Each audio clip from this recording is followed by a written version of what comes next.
Hello everyone, आज हम पढ़ेंगे नोबेल प्राइज़ के बारे में और स्टोरीज देखेंगे। देखो, स्टेट पीएससीज में अक्सर पूछ लिया जाता है नोबेल प्राइज़ किसको मिला है रिसेंटली और फिर क्यों मिला है, ये सारी चीज़ें तो अब हम समझने की कोशिश करेंगे और याद भी रखेंगे। ठीक है, तो अभी 2024 में किन किन को नोबेल प्राइज़ मिला है, नोबेल प्राइज़ का बैकग्राउंड क्या है, किन कैटेगरीज में दिया जाता है, ये सब भी पढ़ेंगे और 2024 के जो अवॉर्डीज़ हैं उनके बारे में भी पढ़ेंगे। ठीक है, तो नोबेल प्राइज़ इस्टेब्लिश हुआ था 1900 में। याद रखना सिंपल है ना। 1900 में इस्टेब्लिश हुआ था। पहली बार नोबेल प्राइज़ 1901 में दिया गया। किसने फाउंड किया था? ये इस्टेब्लिश किया था bye Alfred Nobel. Alfred Nobel नाम के एक व्यक्ति थे। अब ये एल्फ्रेड नोबेल जो है ना, इनके एक इंटरेस्टिंग फैक्ट सुनो। एल्फ्रेड नोबेल है, इन्होंने ना डिस्कवर किया था क्या? डायनामाइट। वो फूटता है ना, वही डायनामाइट। तो इसलिए डायनामाइट उन्होंने डिस्कवर किया, तो इनको मर्चेंट ऑफ डेथ कहा जाता था, तो नेगेटिव रेपुटेशन हो गई। तो इन्होंने क्या किया कि इस्टेब्लिश किया नोबेल प्राइज़, ताकि अच्छे जो फ्यूचर जनरेशन है उनको अच्छे से याद कर सके। तो इसलिए तो उन्होंने अपनी सारी जायदाद नोबेल प्राइज़ इस्टेब्लिश करने में लगा दी। ठीक है, तो ये तो था फैक्ट। अभी पढ़ते हैं नोबेल प्राइज़ 2024 में किसको मिला। ठीक है, नोबेल प्राइज़ पढ़ने से पहले एक चीज़ 6 कैटेगरीज में दिया जाता है। उसमें एक है peace, literature, medicine, chemistry, physics. ठीक है, ये 5। और उसके बाद छठा है इकोनॉमिक साइंसेस। देखो, जो पहले 5 है ना, एक्सेप्ट इकोनॉमिक साइंसेस, बाकी के जो कैटेगरीज है ये पहले से थे। जब नोबेल प्राइज़ इस्टेब्लिश हुआ तब से।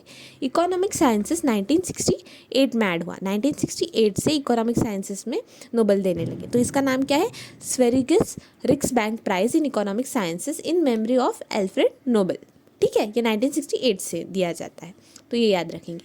अभी पहले पढ़ते हैं 2024 में किसको मिला है। नोबेल पीस प्राइज़ मिला है निहोन हिडांक्यो। निहोन हिडांक्यो, ये एक, देखो नाम से ही पता चल रहा है ये हमारा है नहीं, ये जापान का है। ठीक है, तो ये जापान का है। तो जापान में इस्टेब्लिश है ये ऑर्गेनाइजेशन 1956 में नागासाकी में। तो इसका मतलब इसके एफर्ट्स क्या थे, किस चीज़ के लिए इन्होंने एफर्ट्स लिए कि पीस प्राइज़ मिला? न्यूक्लियर वेपन्स फ्री वर्ल्ड बनाना है, न्यूक्लियर डिसआर्मामेंट के लिए इनके एफर्ट्स रहे हैं और ये फिर से न्यूक्लियर वेपन्स यूज़ नहीं किया जाए। तो ये ऑर्गेनाइजेशन है, कॉन्फेडरेशन है एएच बॉम्ब सफरर्स का, जो कि हिरोशिमा नागासाकी उस वहाँ पे जो अटैक्स हुए थे उनके जो सफ़रर्स है उनका है ये। और वो चाहते हैं कि बाद में न्यूक्लियर डिसआर्मामेंट हो जाए, अभी कहीं पे भी वर्ल्ड में ये ऐसा फिर कभी यूज़ ना हो। तो यही इनके एफर्ट्स के लिए नोबेल पीस प्राइज़ मिला है अभी 2024 में। निहोन हिडांक्यो कहाँ का है? जापान का है। किस लिए? न्यूक्लियर डिसआर्मामेंट। ये 3 चीज़। नेक्स्ट है Nobel prize in literature. Nobel prize in literature 2024 मिला है हान कांग। हान कांग ये है साउथ कोरिया की, ये एक फ़ीमेल है। तो ये फीमेल पोएट है, तो पोएटेस है। So she writes novels and short stories. तो वो नॉवेल्स और शॉर्ट स्टोरीज लिखती है और इनके इंटेंस पोएटिक प्रोज होते हैं जो कि कन्फ्रंट करते हैं हिस्टोरिकल ट्रॉमा को और express fragility of human life. तो इनका है ना एक स्पेशलिटी है कि लिविंग और डेड, जो पास की चीज़ें हैं और अभी की चीज़ें हैं, इनमें एक ऐसा अच्छा बहुत मतलब सही कनेक्शन दिखा देती है ये अपने पोएम्स से। तो इसलिए इनको लिटरेचर में दिया गया है, इनके सारे लिटरेचर को ध्यान में रखते हुए। तो इनके वर्क्स, प्रोमिनेंट वर्क्स में क्या क्या आता है? द वेजिटेरियन नाम के एक है इनका, human acts and we do not part, ये इनके कुछ नोटेबल वर्क्स हैं। ठीक है, देन थर्ड आता है नोबेल प्राइज़ इन फिजियोलॉजी और मेडिसिन। फिजियोलॉजी और मेडिसिन में किसको मिला है? विक्टर एम्ब्रोस और गैरी रूकुन। विक्टर एम्ब्रोस यूएसए के और गैरी रूकुन भी, तो इन दोनों को मिला है। तो क्यों मिला है ये याद रखना है। कीवर्ड्स माइक्रो आरएनए और जीन रेगुलेशन। तो इन्होंने क्या किया है? इन्होंने डिस्कवर किया है माइक्रो आरएनए को और उसका role in post transcriptional gene regulation. इनको ना सिंपल में समझते हैं हम लोग शॉर्ट में कि होता क्या है। देखो, सी एलिगेंस नाम का एक वॉर्म होता है, छोटा सा 1 मिलीमीटर। तो इतने छोटे से वॉर्म में इन्होंने ये स्टडी किया और फाइंड किया था। ठीक है, तो जीन एक्टिविटी कैसे रेगुलेट की थी, आउटकम क्या था, ये बेसिकली हम समझते हैं कि ऑर्गेनिज्म डेवलप और फंक्शन कैसे करते हैं। बेसिक क्वेश्चन है, देखो सारे सेल्स सेम ही होते हैं, सब में क्रोमोसोम्स हैं। बॉडी के सारे सेल्स, एक बॉडी में सारे सेल्स सेम हैं, उनके क्रोमोसोम सेम है, तो सेम सेट ऑफ जीन्स है और सेम इंस्ट्रक्शंस मिल रहे हैं सबको। तो फिर अलग अलग मसल्स से, मतलब अलग अलग सेल्स क्यों है? मसल सेल्स होते हैं अलग, नर्व सेल्स अलग होते हैं। तो ऐसा क्यों? ये जब आंसर फाइंड करने गए तब इनको पता चला कि जीन रेगुलेशन होता है किससे, माइक्रो आरएनए। तो माइक्रो आरएनए का एक रोल होता है, तो माइक्रो आरएनए नाम की चीज़ होती है जिसका रोल होता है जीन रेगुलेशन में, इसलिए ये अलग अलग टाइप के सेल्स हमें दिखते हैं। ये मोटा मोटा याद रखना है, ठीक है। तो ये था मेडिसिन के लिए, किसको, Victor Ambros Gary Ruvkun, Victor और गैरी, ठीक है। Then Nobel prize in chemistry के बारे में समझते हैं। नोबेल प्राइज़ इन केमिस्ट्री किन किन को मिला है, देखो नाम तो इसी है, बेकर, जम्पर, ठीक है, और एक हस्बिस। तो एक है डेविड बेकर, तो यूएसए के हैं, फिर डेमिस हस्बिस और जॉन जम्पर। तो इन लोग का कंट्रीब्यूशन क्या है, इन्होंने क्या किया, प्रोटीन, पता है आपको प्रोटीन, तो प्रोटीन का जो डिज़ाइन होता है, तो इन्होंने एक डेविड बेकर जी ने, बेकर कैसे नया केक बनाता है, तो इन्होंने पूरा नया प्रोटीन बना दिया है, new kind of, entirely new kind of protein. Protein में कितने होते हैं, डिफरेंट टाइप के 20 डिफरेंट अमीनो एसिड्स होते हैं, ठीक है। तो ऐसा न्यू काइंड ऑफ प्रोटीन बनाया इन्होंने पूरा, और इसलिए इन्होंने क्या है, एक डिज़ाइन डेवलप किया है, प्रोटीन का डिज़ाइन डेवलप किया, ठीक है, कंप्यूटेशनल किया है इसका। तो डेमिस हस्बिस और जॉन जम्पर, इससे थोड़ा आगे जाके क्या किया इन्होंने, एक एआई मॉडल बनाया जिसका नाम है अल्फ़ाफोल्ड 2, ये नाम इंपॉर्टेंट है, अल्फ़ाफोल्ड 2, ये 2020 में इन्होंने ये किया था। तो इन्होंने एक एआई मॉडल बनाया है जो कि 50 साल पुराना प्रॉब्लम सॉल्व है। वही मतलब क्या कि प्रेडिक्टिंग प्रोटीन्स कॉम्प्लेक्स स्ट्रक्चर, तो प्रोटीन का जो कॉम्प्लेक्स स्ट्रक्चर है उसको प्रेडिक्ट करना कि कैसा है एक्चुअल में, ये with help of AI model, ये इन्होंने डेवलप किया, डेमिस हस्बिस एंड जॉन जम्पर। तो प्रोटीन, एक ने प्रोटीन डिज़ाइन कैसे किया है ये सब, और एक ने उसका स्ट्रक्चर डिटरमाइन करना, उसके लिए एआई मॉडल बनाया अल्फ़ाफोल्ड 2। तो ये David Baker, Demis Hassabis, John Jumper, तो प्रोटीन वाली चीज़ों के लिए इनको मिला है केमिस्ट्री में नोबेल प्राइज़, ठीक है। अभी आते हैं फिजिक्स पे। फिजिक्स में मिला है जॉन जे हॉपफील्ड और जॉफ्री हिंटन को। इन्होंने क्या किया है, इनका काम, कीवर्ड याद रखना, आर्टिफिशियल न्यूरल नेटवर्क्स के लिए मिला है। इन्होंने क्या किया है, foundational discoveries and inventions that enable machine learning with, machine learning किसकी मदद से, आर्टिफिशियल न्यूरल नेटवर्क से। तो क्या किया है ऐसा, जॉन जे हॉपफील्ड का ये कॉन्ट्रीब्यूशन है, हॉपफील्ड नेटवर्क। तो created an associative memory that can store and reconstruct images and other types of patterns in data. तो एक ऐसी एसोसिएटिव मेमोरी बनाई है जिसमें स्टोर हो सकता है, रिकंस्ट्रक्ट हो सकती है इमेजेस और बाकी का डेटा भी। तो इसको हॉपफील्ड नेटवर्क बोलते हैं, ठीक है। तो ओ और जॉफ्री हिंटन ने क्या किया है, इन्होंने बोल्ट्जमैन मशीन बनाई। तो एक ऐसा मेथड बनाया that can autonomously find properties in data and so perform task such as identifying specific elements in pictures. तो क्या किया कि मतलब ऐसा एक मेथड बनाया जिसे ना खुद से ऑटोनोमसली सिमिलर जो प्रॉपर्टीज़ है, मतलब उनके पास जो डेटा है उससे सिमिलर प्रॉपर्टीज़ आइडेंटिफाई करके टास्क परफॉर्म करना, ऐसे सब चीज़ें कर पाता है। तो ये बोल्ट्जमैन मशीन है। देखो इतना डिटेल नहीं पता होना चाहिए, एक रफ आइडिया होना चाहिए। तो आर्टिफिशियल न्यूरल नेटवर्क्स और ये दो नाम ये याद होने चाहिए हमें, ठीक है। तो फिजिक्स में हॉपफील्ड और हिंटन, जॉफ्री हिंटन। देन आते हैं हमारी न्यू वाली कैटेगरी, सबसे यंग वाली कैटेगरी, 1968 में जो स्टार्ट हुआ है, इकोनॉमिक साइंसेस का नोबल, जो कि है Sveriges Riksbank prize in economic sciences in memory of Alfred Nobel. तो ये इस साल किसे मिला है, ये मिला है डैरकन एसिमोग्लू और साइमन जॉनसन और जेम्स रॉबिन्सन, ठीक है। तो ये सन वाले लोग जो है इनको मिला है इकोनॉमिक साइंसेस, ये हमें याद रखने के लिए।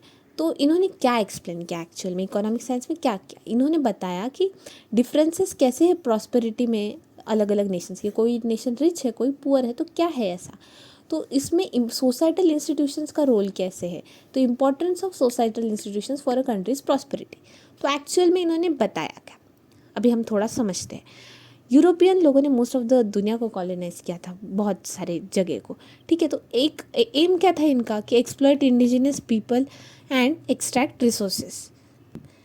तो जहाँ जा रहे, तो जहाँ पे कॉलोनाइज किया है तो वहाँ के लोगों को एक्सप्लॉइट करना और वहाँ से रिसोर्सेज निकाल लेना वहाँ से, तो वो खुद के बेनिफिट के लिए, तो कॉलोनाइजर का बेनिफिट।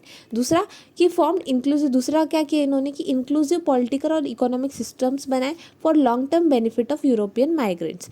तो देखो दो टाइप की जगह थी, जो कंट्री पहले से ही थोड़ा बहुत रिच थी, तो वैसे ना वहाँ पे उन्होंने सोसाइटल इंस्टीट्यूशंस ऐसे बनाए कि जहाँ पे रिसोर्सेस एक्सट्रैक्टिंग वाली पॉलिसी अपनाई। लेकिन जहाँ पे पुअर था तो उन्होंने डेवलपमेंटल अप्रोच रखा, पॉलिटिकल इकोनॉमिक सिस्टम्स क्रिएट किए। तो उनके जाने के बाद भी तो ये ना लॉन्ग टर्म में क्या हुआ, वो वाली कंट्रीज जो थी पुअर वाली, जहाँ पे डेवलपमेंटल वाली चीज़ें हुई, तो वो अच्छे से डेवलप होके प्रॉस्पर हो गई। लेकिन जो रिच थी पहले वो थोड़ा पुअर के साइड आ गई, क्योंकि वहाँ से बस एक्सट्रैक्शन किया है रिसोर्सेज का। ठीक है, तो differences in countries prosperity societal institutions introduce during colonization उसकी वजह से हुआ। तो इंक्लूसिव इंस्टीट्यूशन है, एक्सट्रैक्टिव इंस्टीट्यूशन है। तो इंक्लूसिव इंस्टीट्यूशन जहाँ पे पुअर थे, जब उन्होंने कॉलोनाइज किया तब जो देश जो मतलब जो वो जगह पुअर थी, तो वहाँ पे इंक्लूसिव इंस्टीट्यूशंस। तो क्या हुआ, इंक्लूसिव मतलब सबको लेके चलना। तो ओवर टाइम क्या हुआ, जनरली प्रॉस्परस हो गए लोग। लेकिन एक्सट्रैक्टिव इंस्टीट्यूशंस मतलब क्या, वहाँ जैसे हमारे इंडिया में किया था, हमारे यहाँ से सब लेके उनको क्या था कि इंडिया बस क्या बन जाए, एक मियर प्रोड्यूसर बन जाए रॉ मटेरियल्स का, वो भी सस्ते दाम में, और उनका जो फिनिश प्रोडक्ट्स है उसका मार्केट बन जाए, ऐसा। तो हमारा एक्सप्लॉयटेशन ही हो रहा था, हमारी इकोनॉमी का उनको कुछ पड़ी नहीं थी। तो उनका था कि कॉलोनाइजर्स को बेनिफिट हो। तो एक्सट्रैक्टिव इंस्टीट्यूशंस थे हमारे यहाँ। तो इकोनॉमिक ग्रोथ एज ऑफ हमारे कंट्री की तो वो तो नहीं हुई। तो short term gains for people in power. तो ये क्यों था एक्सट्रैक्टिव इंस्टीट्यूशन, तो शॉर्ट टर्म गेन्स के लिए, कि जो लोग वहाँ पावर में हैं उनके शॉर्ट टर्म गेन्स के लिए एक्सट्रैक्टिव इंस्टीट्यूशन बनाए गए, जहाँ पे ऑलरेडी रिसोर्सेज थे, जहाँ के लोग पुअर थे वहाँ पे इंक्लूसिव। ठीक है, तो ऐसा सब था। तो ये रिलेशन है सोसाइटल इंस्टीट्यूशंस का कंट्री की प्रॉस्पेरिटी में। एक ऑब्जर्वेशन इन्होंने ये भी किया है कि as long as political system guarantees they will remain in control, they मतलब colonisers, no one will trust their promises of future economic reforms.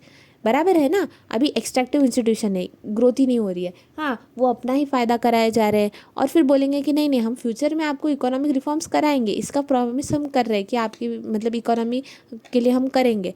तो क्या हम यकीन करेंगे? नहीं करेंगे, इसलिए इम्प्रूवमेंट होती ही नहीं है। बराबर, तो ऐसी जगह पे इम्प्रूवमेंट नहीं होगी, इसलिए वही केस हुआ। ब्रिटिश ने किया ही नहीं, वो लोग ने अपना ही एक्सट्रैक्शन किया, इसलिए इम्प्रूवमेंट नहीं हो पाई। तो क्या ऑप्शन, जनता भरोसा करेगी क्या उन पे कि आप फ्यूचर में कर सकते हैं, उनको टाइम देगी क्या? नहीं करेगी। ऑप्शन क्या होगा बस, कि ट्रांसफ़र कर दो पावर, या तो इस्टेब्लिश कर दो डेमोक्रेसी। तब जाके जनता के हाथ में पावर आएगा, लोग बिलीव करेंगे कि हाँ भाई लॉन्ग टर्म में हो सकता है। तो इसलिए ऐसे जो केसेस हुए ना एक्सट्रैक्टिव इंस्टीट्यूशंस वाले, वहाँ पे most of the time transfer power और इस्टेब्लिश हो गई डेमोक्रेसी, ये देखा गया। तो ये ऑब्जर्वेशन किया था इन लोगों ने। तो इन्होंने क्या बताया, सोसाइटल इंस्टीट्यूशन का देश के प्रॉस्पेरिटी से कैसे लेना देना है, ये इन्होंने बताया। कौन? डर्कन एसेमोग्लू, साइमन जॉनसन और जेम्स ए रॉबिन्सन। ठीक है, ये था नोबेल प्राइज़ के बारे में। किस किस को क्या क्या मिला। प्राइज़ मनी मिलता है स्वीडिश क्रोना, स्वीडिश के वहाँ की करेंसी है, अप टू 11 मिलियन। ऐसा नहीं है कि एक को मिला तो 2 या 3 लोगों को मिले, एक लोगों को मिले या 3 लोगों को मिले, 11 मिलियन ही मिलने वाले। तो क्या होगा कि 3 लोगों में डिवाइड हो जाता है 11 मिलियन, तो अप टू 3 लोगों तक मिल जाता है नोबेल प्राइज़। कुछ इम्पॉर्टेंट नोबेल प्राइजेस थे, किस किस को मिले हैं ये भी थोड़ा देख लेते हैं। तो कार्ल लैंडस्टेनर जी को मिले हैं मेडिसिन में discovery of human blood groups, B positive, A positive, O positive, negative, A B, ये सब हमें किन्होंने बताया? Karl Landsteiner. तो इसके लिए इनको 1930 में मिला था Nobel prize. Then Martin Luther King junior, इनको पीस के लिए मिला था। सिविल राइट्स फॉर किन लोगों के लिए? अफ्रो अमेरिकन पॉपुलेशन के लिए ये लड़े थे, तो 1964 में मिला था नॉन वायलेंट वेज से, तो इसलिए इनको पीस के लिए मिला था। अल्बर्ट आइंस्टाइन को मिला था, ऑफ कोर्स फिजिक्स के लिए मिला था। तो मोस्ट ऑफ द उनके जो थियोरेटिकल फिजिक्स के जो उन्होंने उनका कंट्रीब्यूशन है उसके लिए, plus law of photo electric effect, इसके लिए मिला था 1921 में। देन मैरी क्यूरी जी को मिला है। मैरी क्यूरी ऐसी है जिनको ना 2 बार नोबेल प्राइज़ मिला है, ये इम्पॉर्टेंट है, काफ़ी इम्पॉर्टेंट है। ऐसी इकलौती जिनको 2 बार मिला है नोबेल प्राइज़। एक बार ही बहुत बड़ी बात होता है, लेकिन 2 बार मिला है। एक बार फिज़िक्स में 1903 में उनके हस्बैंड पेरी क्यूरी के साथ रेडिएशन के बारे में इन्होंने थोड़ा डिस्कवरी किया था। डिटेल में नहीं जाएंगे, थोड़ा रेडिएशन ऐसा याद रखो। फिर मेरी क्यूरी को, फिर बाद में इनके हस्बैंड की तो डेथ हो गई। फिर केमिस्ट्री में इनको 1911 में मिला है डिस्कवरी ऑफ कौन से? रेडियम और पोलोनियम एलिमेंट्स, इसकी डिस्कवरी के लिए मिला था मेरी क्यूरी को 2 बार, फिजिक्स केमिस्ट्री। फिर इनकी बेटी इरेन जोलियट क्यूरी और उनके जो हस्बैंड थे फ्रेडरिक जोलियट क्यूरी, इनको मिला है केमिस्ट्री के लिए 1935 में। तो एक ऐसी नोबेल लॉरेट वाली फैमिली अगर पूछेंगे तो क्यूरी फैमिली है, Marie Curie, Pierre Curie, इरेन Curie, ऐसा। ठीक है। और यंगेस्ट जो नोबेल प्राइज़ है, नोबेल लॉरेट है यंगेस्ट, कौन है? मलाला यूसुफजई। पीस के लिए मिला था इनको 2014 में at the age of 17। So इन्होंने किसके लिए फ़ाइट किया था कि rights of all children to education, इसके लिए ये लड़ी थी, इसलिए इनको पीस के लिए मिला है। सो और हाँ, इरेन जूलियट क्यूरी को आर्टिफिशियल रेडियो एक्टिविटी के लिए मिला था केमिस्ट्री में। So that's it for the day and we have learned about Nobel Prizes today and we will end on this. Thank you.